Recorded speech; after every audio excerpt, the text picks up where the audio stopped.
But you're saying that Drake has jumped on another bandwagon? No, I don't think he's jumped on him. I think he's getting paid. Oh, 1,000. To advertise it, because there's no way he plays Fortnite. Like, you have to be a complete nerd for something like that. That's like academics. Careful. Fortnite. Like someone who sits on a computer and plays video games all day. Drake is not playing video games. You know the academics hive or whatever he has is gonna be after you. No, I'm just saying that's what he does. That if he says, I'm top 10 in the world, I believe it. Watch this. Academics plays basketball. Serious?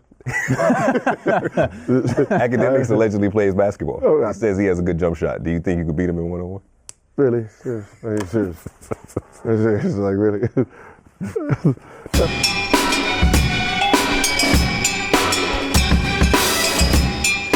Welcome back to Out of Bounds. I'm Pierce Simpson. I'm joined here by Complex Sports editor Adam Caparell. Adam, you got the papers and note cards all out. You got the computer out. Are you already on bets this early for March Madness season? Today is better than Christmas. Next to Adam Caparell is Mr. Gilbert Arenas. What are we going to do with our boy, man? I don't know, but, you must have came into some money because you blinging. You blinging, bro. You're shining. I was like, oh, man. You know what I'm saying? Got the cheat. Did you have Syracuse last night? Hey, listen, I tell people that I'm Gilbert Arenas. I drove you a Maybach the other day. I felt pretty incredible. I felt pretty rich. Yeah, he drove me around. I did the okie doke, sat in the back seat. Oh, did you? He did. Oh, you big time. He did. Yeah. I should have crashed the car and got out. I should have sued him. Yes, he made me drive. Another mysterious flat tire. Yeah, exactly. But you mentioned that today is better than Christmas because today marks the official start of the tournament. Now, playing games will technically be the official start, but we have the actual tournament. The bracket is set. Teams are playing today. Former President Barack Obama tweeted out his NCAA tournament brackets for both men's and women's. Obama tweeted, just because I have more time to watch the games doesn't mean my picks will be better, but here are my brackets this year. Obama picked Michigan State to win the men's title over Virginia and powerhouse UConn to win the women's title over Mississippi State. He picked UConn to win last year, but Mississippi State knocked off UConn in the women's side. His 2018 men's Final Four selections are Michigan State, Virginia, defending national champion North Carolina, who Obama picked correctly to win last year, and Villanova. What do we think about Barack Obama's picks for the NCAA tournament? You not buying it? He has Arizona losing in the second round, so I'm not even going to pay attention. You just checked out. I checked out, and then as soon as he said women's, I'm like, I didn't really realize. Caparell. Women NCAA actually starts the same time.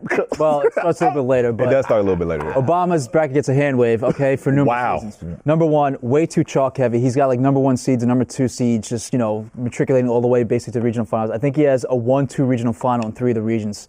You got to pick more upsets than that. How you gonna give my man Barry a hand wave on his bracket? Because it's too chalk heavy. You have to pick more upsets. I gave him a hand wave as soon as Arizona lost to Virginia. Listen, the spiciest. Virginia. Really? The spiciest upset he has is Syracuse over TCU. Okay. Which is not even that spicy. That's not even that spicy. Yeah. That's not even. Syracuse barely belonged in the tournament, but they can easily pick off TCU. That's not even spicy. I think his best choices were on the women's side. UConn getting the revenge for last season's loss to Mississippi State in the national championship, where Mississippi State ended their 111-game winning streak. But on the men's side, I don't see Virginia being in the Final Four. Virginia in the Final Four does make any sense to me. And your Wildcats being knocked off in the second round. Showing no respect. I just checked out. Showing no respect. I didn't even hear anything. You was like, I didn't even read the rest of the rundown after that. Do we have any Final Four selections before we get into some fun prop bets for the NCAA tournament? Would you like to kick it off, or? I got to find a 1.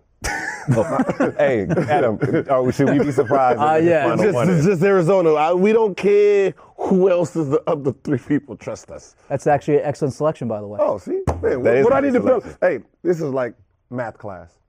And I just got the answer. What I need to show my work for? That's called cheating. What do I need to show my work for? He said, I just have the answer. I don't need to show my work, and this is Arizona. That's called cheating.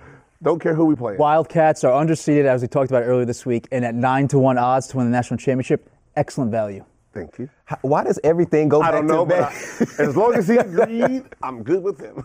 Yeah, no, I'm with you. I have Arizona. I believe I had Michigan State, them going together in the national championship game. But I got Arizona winning. Okay. DeAndre Ayton is best player. I got Arizona, I got Villanova, I got Michigan State, I got Gonzaga. Give me a Arizona. Now, I'm not that flustered. Villanova. You have Gonzaga in the Final Four. Yeah, I'm not that flustered. Yeah. You think that region, that is the West right there. Gonzaga can easily come out of the West. Xavier's not a particularly tough number 1 seed out there. I don't think North Carolina's that good either. 3 seed in that region is, why am I losing it? Michigan. Michigan maybe comes out. I think a lot of people have Michigan coming out of the West, but why can't Gonzaga come out? Real talk. I mean, the bracket's one thing. Fill out one bracket. Don't be a lame and fill out 5. Okay, that's a cowardly way to do it. And like somebody said on Twitter. Like somebody said. Sounds like a guy that lost a lot of money. Yes. But the real action is in the actual games themselves and picking against the spread and showing some cojones and going that route.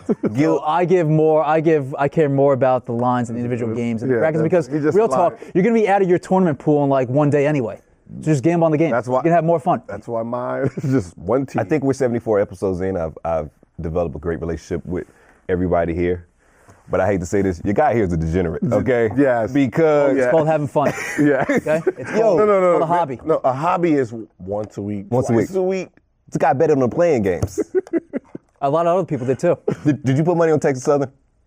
No, we stayed off that game.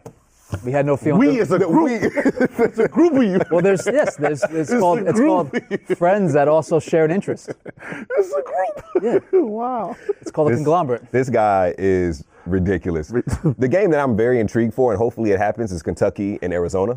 It's going to happen. I will be curious to see how that matchup goes down. Obviously, I have Arizona winning if I have them win the national championship. But you have Coach Cal. You have a lot of young players on that Kentucky team. Maybe they show up. Smackdown. It's young. Man, come on, they're young. They're too young. That's what you call it? Little baby pups. Little baby pups. Little baby pups. Says the guy that's rooting for the team that has nothing but freshmen on it. So, all right. Cap, you're our betting man. I feel like you have a ton of fun prop bets. We have plenty of prop bets that if you go to a book of your choice, you probably can lay some money down on these. These are all legit. So we'll kick it off, and these will come courtesy of our friends at OddsShark. OddsShark, you want to sponsor the show again? By all means. Shout out to OddsShark. Bring it on. But we'll start off. How many number 1 seeds will make the Final Four? 0, 1, 2, 3, or 4? I say 1. I only have 1. Villanova making my Final Fours. I have 1 too, and the juice on that is 150, so not exactly a particularly popular side to take there.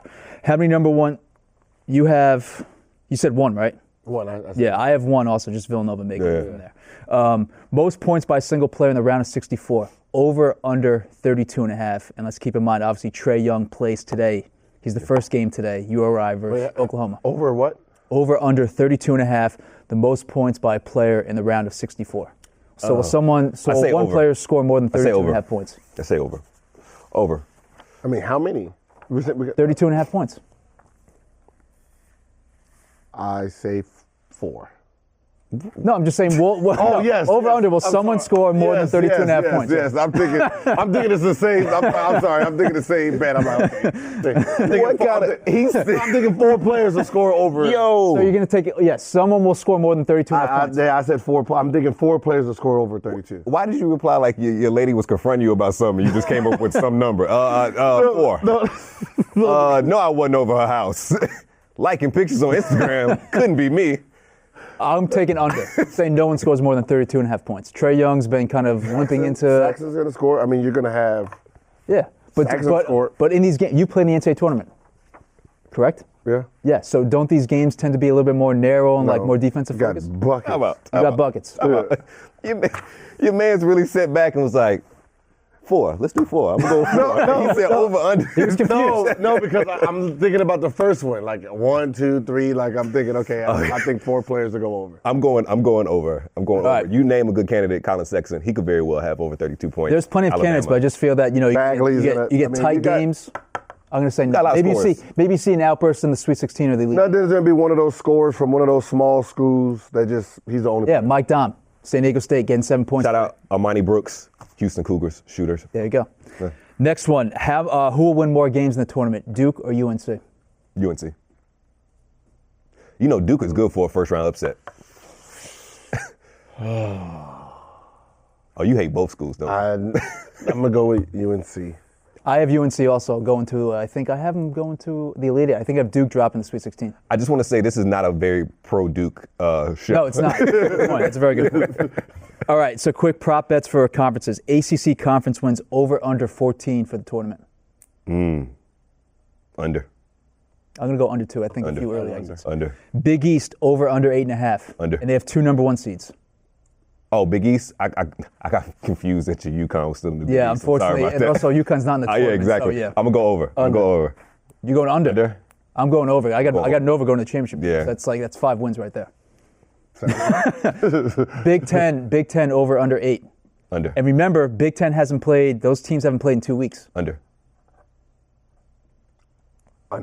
Under as well. Fade the Big Ten. He's about to say 6. Big 12 over under 8.5 wins. Way under. Under. Big 12 basketball. Kansas number 1 seed. Kansas, but under. I went under on 8. Obviously, I'm fading you guys. I'm going to give me over on that. Kansas not going to even get out their region. I think they're going to lose to Michigan State. You got money on Kansas. But he got money on Kansas. We like the future 9-1 odds on Arizona to win it all. Yes. And also another little sleeper, although, as a 2 seed, I don't think getting due respect, Cincinnati. Okay. 12-1 to win it all. And you're not just saying that because Kenya Martin, friend of the show, was on the show? No, but shout out to Kenya Martin, friend of the show. But yes, let's give some props to Cincinnati, a rough and rugged team. Gary Clark can light it up as need be. Value at 12-1. This guy knows literally everything about college basketball. I don't think he went to sleep. Couldn't sleep last night. Giddy for the action to start at 12:15. This man said today's better than Christmas. Yeah. We just need a live cam on his mother at home, just like, really? Better than Christmas? Better than Christmas? That's how we feeling? Nancy makes it next on Christmas. Yo, that is funny. There's a lot of controversy surrounding Meek Mill's probation violation and subsequent incarceration, and now athletes are getting involved in criminal justice reform. Super Bowl champion Malcolm Jenkins spoke on Meek Mill's behalf at the reform panel bringing injustice to light that took place at the University of Pennsylvania and urged Philadelphia's current district attorney, Larry Krasner, to intervene on Meek's behalf. Jenkins told CBS Philadelphia, "The positive thing out of all of this, if there's any, is that Meek has a chance to stand for millions of people that deal with this on a regular basis, and as long as he continues to fight it, and in turn we fight for him, in turn we fight for everybody." Jenkins told the Philly Voice, he was sentenced to 2 years for popping a willie. It's an example of just how ridiculous sometimes our system can be and how we're wasting resources, talent, money, and locking people up for things that don't make our community safer. Again, the controversy that I alluded to earlier, there's been a lot of reports that the cops involved with Meek Mill's arrest and subsequent violation were crooked and had a long list of allegations and scandals. Gilbert, as a former player, what do you think about players getting involved in criminal justice reform and these social justice issues? I think it's great, to use your platform, for positive messages, especially since, Twitter, Instagram, social media is a way for you to express yourself. So you with it? So I'm with it. Yeah, you're not mad at it. Meek Mill served 8 months following a 2007 gun charge and received 5 years probation, a sentence that was extended twice after he was violated outside of Philadelphia in 2014 and 2016. Malcolm Jenkins has been known to let his voice be heard and take a stance on things. Colin Kaepernick also tweeted about this situation as well. What do you think about NFL players showcasing their voice more, Caparell? We don't see many of them do it. No, we don't. Again, because the culture around the NFL, you don't want to be disruptive. You don't want to be a disruption. You don't want to be a distraction to the team. So it's not very typical. But again, the more guys we do, we keep saying this, the more guys who are honest about how they feel about stuff off the field and politics and stuff like that, we're all for that voice in their opinion, especially, we take up a cause, which seemingly is a good one. I mean, Meek went away for kind of pretty ridiculous reasons. Yes. And also, you would think that the Philly justice system would cut him a break now that he was the theme song for the Eagles win the Super Bowl. Exactly. And they won their first Super Bowl title. They literally ran out to his song. So cut Meek some slack. Cut him some slack. Well, you kind of seem tense right now. What does probation mean? You tell me. No, what is it? Bruh. I mean, that was a good one. Shout out to Cat. Like, he broke probation twice. I get it. Like, you're in jail for popping a willie. But here's the thing. That's not the serious. The gun charges, that was the serious. They gave you a hand slap on gun charges and all of that. But that was in 2007. Put you on probation. Okay. Put you on probation. We know if you do anything else to break the rules, 2-year jail time. You already know that going in. That's fucking jaywalking, fucking running a red light, whatever it. If you break it, because we already gave you a warning, you break it, jail. So the fact that he broke it for popping willies in a city that you don't supposed to do this. This is actually illegal here. You're in jail, so I don't want to hear about the crooked cop, the judge taking a bribe. You didn't put her in the video. Like, that is fucking meaningless at this point, because if you're trying to do everything to show how everyone else is crooked, but the fact that you broke your probation, because I was on probation for 2 years. I didn't move no fucking where. Not a fucking damn place, because it was 3 years of jail time if I broke probation. I didn't drive nowhere.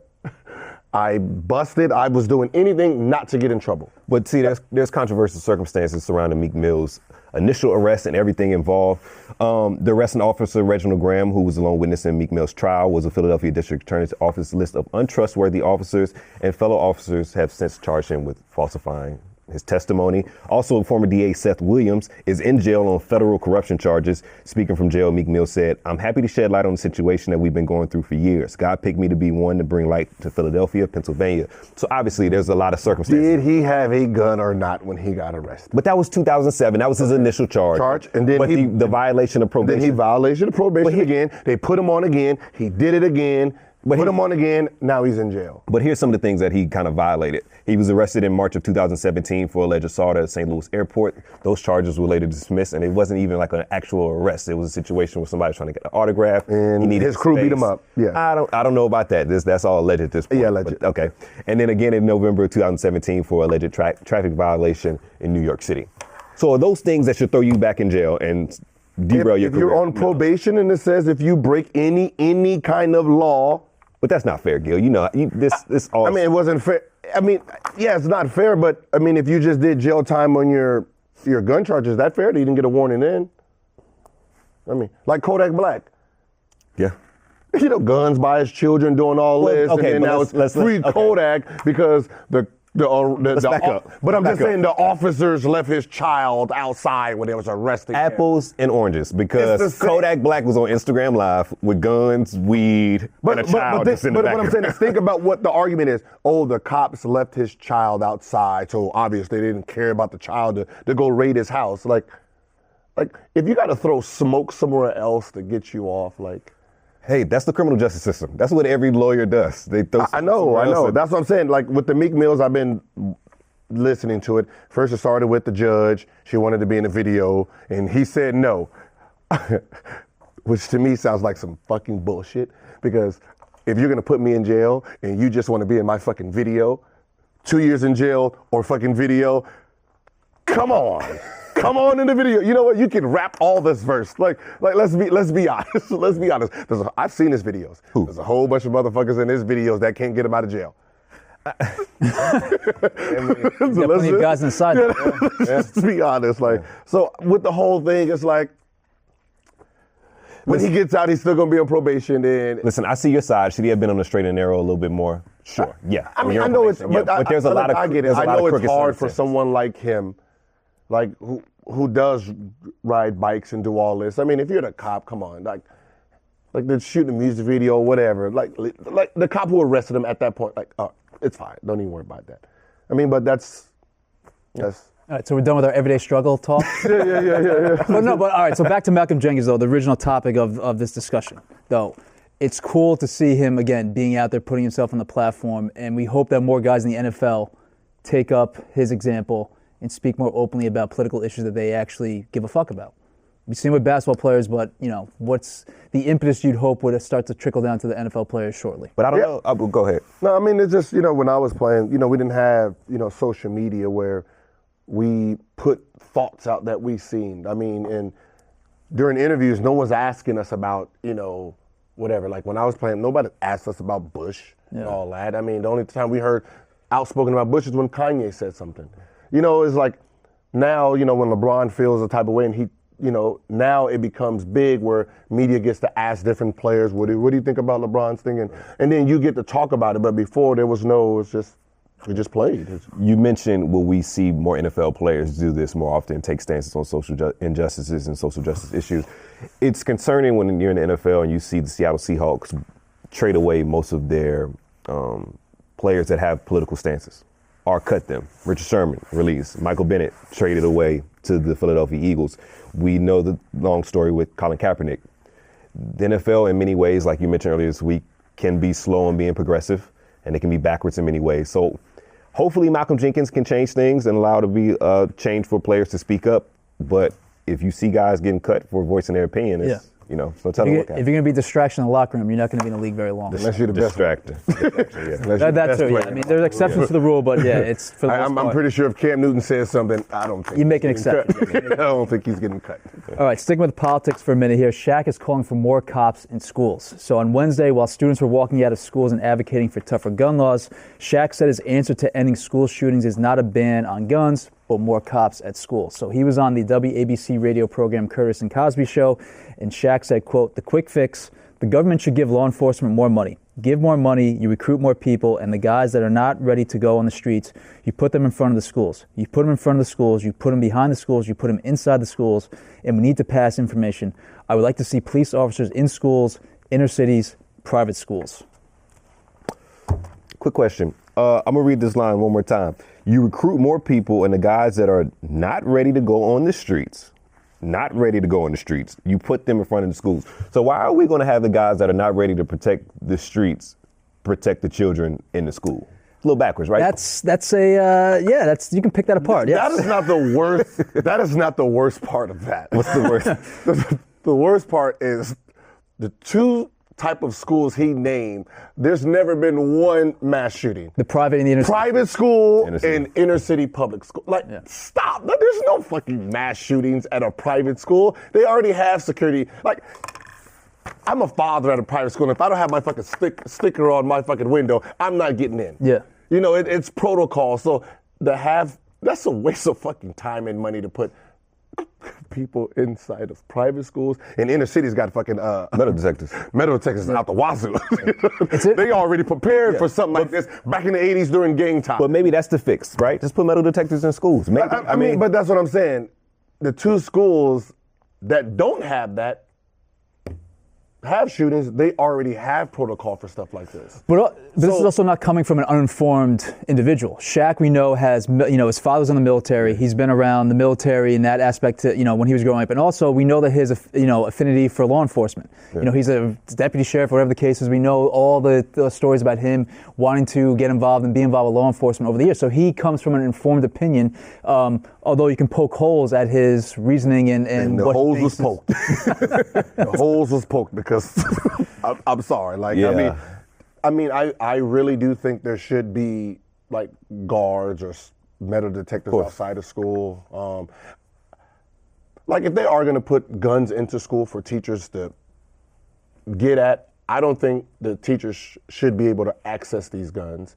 If there's a gunman on campus, there should be a protocol button that's pushed by the principal that unlocks these guns. But I'm not trusting a fucking teacher who's done had it up to here with half these fucking students week after week to see any type of fight happening. The one picks up a fucking pencil and she decides to shoot, or he decides to shoot. Yeah, I think that's going to happen for disaster. Yeah. And I just think like they need to really think about this, because pretty sure all these guns, most of these guns will be stolen by students. I mean, if it's just locked in, if it's just put right here in the upper part, I mean, it's not gonna end the way I think they think it's gonna end. I do think this is a topic and issue that needs to be further discussed, and the lawmakers and congressmen and senators, we really need to focus on gun control. We need to focus on making parent control. That too, making schools safer. We need to find ways to stop mass shootings. No, parent control. You got to remember, 15, 16, 17-year-old kids, they're getting guns from their homes. They're getting guns bought by their parents. Any person that's under the age of 18, that parent should face the same charges the student is. Like, I think that will stop a lot of stuff too. If make them more responsible with their guns. Yes, because if your child can access your gun at 16 and you know he's a fucking nerd, so probably he's getting picked on, and he goes and shoots up the schools and kills himself, he was going to do life. You're doing life for that because you're responsible at that point. You're responsible for him getting access to the gun. You're responsible for buying him a gun for hunting at 16. Like, I think if some of these parents start to face these charges and just like, oh my God, I didn't know he was making a bomb in the garage. You gave him the money. Like, you fucking gave him the money to go buy this shit. Like, and I think that will halt some of this shit too. Like, if your fucking kid is weird. You do. you really do. You know your fucking kid is a terrorist. I'll get back to you in 20 years. Yeah. All right, switching gears here a little bit. On a lighter note, Julius Peppers is not done with the NFL just yet. So the Carolina Panthers on Wednesday re-signed the 38-year-old defensive end to a one-year deal, reportedly worth $5 million. Most importantly, 2.5 of that guaranteed. So Peppers has made $159 million during his career. With this season, going to put him over the $160 million mark, obviously making him the highest paid non-quarterback in NFL history, which is pretty astounding. 4th all-time career sacks, had 11 last year, still getting it done at 38 years old. So, but knowing what we know now about football and how CTE issues and issues with the brain, concussions, blah blah blah, would you risk your mental health for an extra $5 million, or maybe only 2.5, the way Julius is at age 38? Yes. Yes. Yes. Yes. Yes. No hesitation from either of you. Yes. I know that's not the responsible answer, but yes. I know this is not great. I know somewhere somebody's going to rewind this clip, but yeah. 2 million is 2 million. 2 million. 5 million is 5 million. 400,000 is 400,000. Hey. And they're going to risk it because obviously we're athletes. Yeah. We think we can beat everything. Yeah. So I'm the one that's not going to get CT. Yeah. Tell them that story about Arizona, about the athletes. Oh yeah, they did. They had all the athletes come in, and swimming, all blah blah blah, and they said, if you can, in your profession, if you can win gold championships and get every accolade you can possibly get and achieve by using steroids, but you die in 10 years, will you do it? 68% said yes. 68%. It is great. Savages in because come on, we're athletes. We're not dying in 10 years after we do the drugs. So yes, but I'm going to put my hand up, and that's just how an athlete thinks. But yeah, the pounding a defensive end makes, one who's been a premier guy his position for this long as Julius Peppers, like, I'm sure, he has some damage. But he's always kind of been like a freak of nature and kind of played on the boundary of the defensive line. So maybe. Yeah, but he's been playing football since he was having contact since he was 8 years old. Again, those. But he's hitting, not getting hit. I don't know which one's being damaged the most. The person getting hit. They usually say it's the line of scrimmage, the offensive defensive lineman, because all the subconcussive hits. Yeah. He probably will suffer something, but you're an athlete. It's to us, it's worth it. There's no risk when we're doing something we actually love. There's no risk. I can't even walk half the time when it's raining, but it was worth it. The thing I'm impressed with the most is just the longevity from Julius Peppers, number 2 overall pick in the 2002 NFL Draft. The guy played with Joseph Forte at the University of North Carolina. Think about that. He played with Joseph Forte at the University of North Carolina. Joseph Forte, Brendan Haywood. And he's still going. Yeah. Yeah. Ronald Curry? Yeah. Brendan Haywood is an analyst now for the NCAA tournament coverage on Tourney. Yes. And Julius Peppers is still getting done in the NFL. Still getting it done. Gonna be, future Hall of Famer. But he was. He was a freak. He was a 2-sport freak of nature anyway. Yeah. So these freak of natures, they run longer than the average athlete. But safe to say that he made the right choice going to the NFL. If he's going to make $160 million over his career, he wouldn't have made that money in the NBA. No, you're not going to be a 6'6", 250 power forward. No, that's not going to works happen. in college is not working in the NBA. Yeah. He would have been Chuck Hayes in the NBA. It's like, no, that would not have worked. He would have easily been Chuck Hayes in the Smart decision. He would have made it 3 to 5 years, but he probably wouldn't have got 3 to 5 years at a vet minimum. No, he would have probably been the top 15, top 20 pick, and then been out. In the NBA? Before his second contract. His teammate Joe Forte was a second-round pick to the Celtics. 21. But this one, you talk about, he was an athlete. At 6'6". At 6'6", as a 4. 6'6". Bully ball. Bully ball. Straight bully ball. Straight bully ball. Do we have any guys that are non-quarterbacks that could potentially make this list in the future of the highest paid players of all time in NFL history? OJ. Okay. All right, how about a guy that's not still dealing with a civil lawsuit? I'm just saying, OJ. He got chances to make movies, go back with the Kardashians. Hey, after that horrendous Fox special that aired from 2006 this week, OJ's not doing anything. Considering Von Miller does a commercial every other week, I think he has potential there. Yeah. And if Odell could stop, messing around with IG thoughts. Odell's got potential. You think so, Odell? I think he's Odell. got potential. Yeah, if he's going to get $20 million.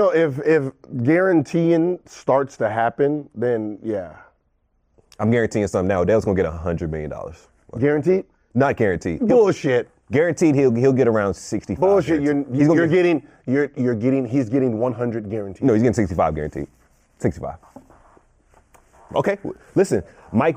The window's open. 84 for a quarterback, a decent quarterback. That's a quarterback, not an amazing quarterback. A decent quarterback versus a superstar. Mark my words. Okay, Wait, he's getting 100 guaranteed. Is that handshake double or nothing for the $60K you owe him? You still owe me $60K. Caparell. Who remembers everybody? 2017. It's called YouTube. It's called YouTube. Archives. Was that even in 2017? That was no. That wasn't even 2017. That was 2018. Who remembers 2017? Listen, I'm calling his contract figures out right now. It's going to be around 5 years, $95 million, 65 guaranteed. Highest paid receiver. Those deals in is done, man.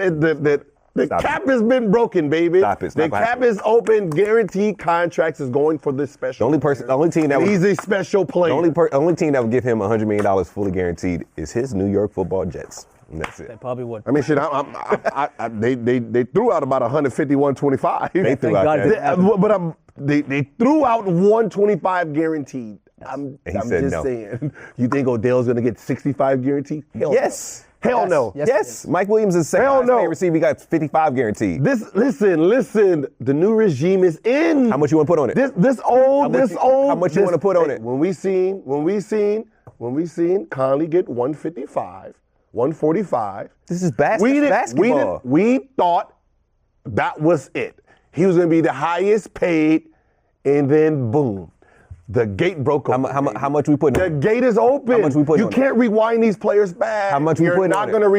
I'm not going to be Odell Beckham Jr. and I'm the face of the NBA in receivers, and you're going to guarantee me 65 while this dude got 84. Not happening. $100. He ain't gonna pay. Sold yourself short right there. He owes me. It's not happening, baby. It's not happening, man. Y'all don't understand. You're gonna owe me $60,000. There's gonna be so much guaranteed. You want me? Guarantee me 100. I'm here. You guarantee me $60,000. You still ain't paying me. That wraps up the latest edition of Out of Bounds for Adam Caparell. No paying Gilbert Arenas. I'm Pierce Simpson. We'll see you next week.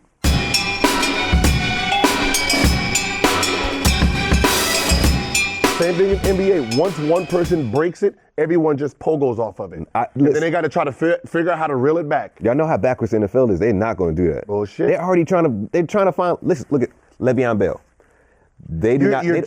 Look, it been open yesterday. From yesterday on, you can't talk about the past. From yesterday on, I'm saying you can't talk about any past contracts. From yesterday on, it goes forward. There's not going to be every quarterback that's better than him. No. I want more guaranteed than he did. Yeah, that's going to happen. Now you're right there, the quartersbacks. But that's the only ones that can leverage that. Every star player now is just going to pogo off of this. the 90s toy.